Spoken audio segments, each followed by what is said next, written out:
معاشرتی ارتقا قدم بقدم پہلے دن سے ہو رہا ہے. وقت کے ساتھ ساتھ یہی تخلیقات اور ایجادات سماجی سرگرمیوں کا حصہ بن جاتی ہیں. لازمی نتیجے کے طور پر انسان کا رہن سہن اور اطوار و اقدار بدلتے ہیں.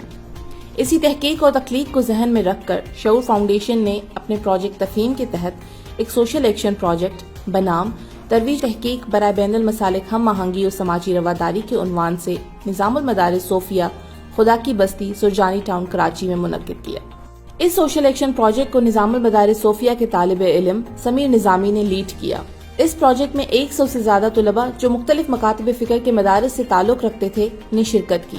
پروجیکٹ میں سرگرمیوں کی ترتیب کچھ ایسی تھی. سب سے پہلے ایک تحقیقی سیشن ہوا جس میں شرکاء کو ایک پری ٹیسٹ دیا گیا جس میں عدم بین المسالک ہم آہنگی کے متعلق سوالات تھے جس سے طلباء کو اسباب اور وجوہات کے بارے میں ذہن سازی کرنی تھی جس سے پروجیکٹ ٹیم کو اہم مواد ملا.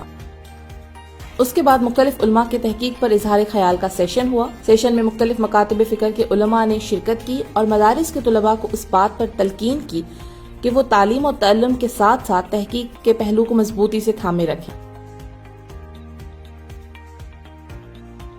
اس سیشن کے بعد ٹیبلو ہوا جس میں بچوں نے مختلف مکاتب کے مابین تفریق کو مزید واضح کر دیا اور اسی کے ساتھ ساتھ اس بات کا احساس دلایا کہ ہم بڑے ہو کر ایسے واقعات و حادثات کو مٹانے کے لیے کوشش کریں گے.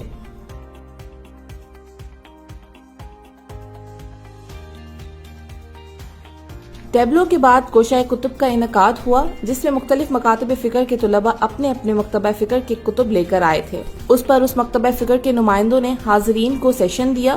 اکثر شرکاء نے ایک دوسرے کو کتب ہدیے بھی دیے.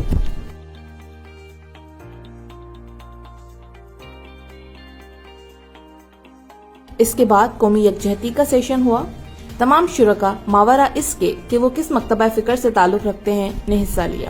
کھانے کے سٹالز لگے ہوئے تھے جو برِ صغیر پاک و ہند کے مقامی لذت بھرے کھانوں سے سجے ہوئے تھے جس کے اوپر پرمغز میسیجز بھی لکھے ہوئے تھے. تمام مسالک کے بعد جماعت نماز پڑھنے سے پروجیکٹ کا مقصد پورا ہوا. تمام مسالک کو جو ہے وہ مل جل کر اور ایک ہی قدر مشترک پہ بات کرنی چاہیے تاکہ آپس کے تفرقات جو ہیں وہ آپس کی رنجشیں ختم ہوں.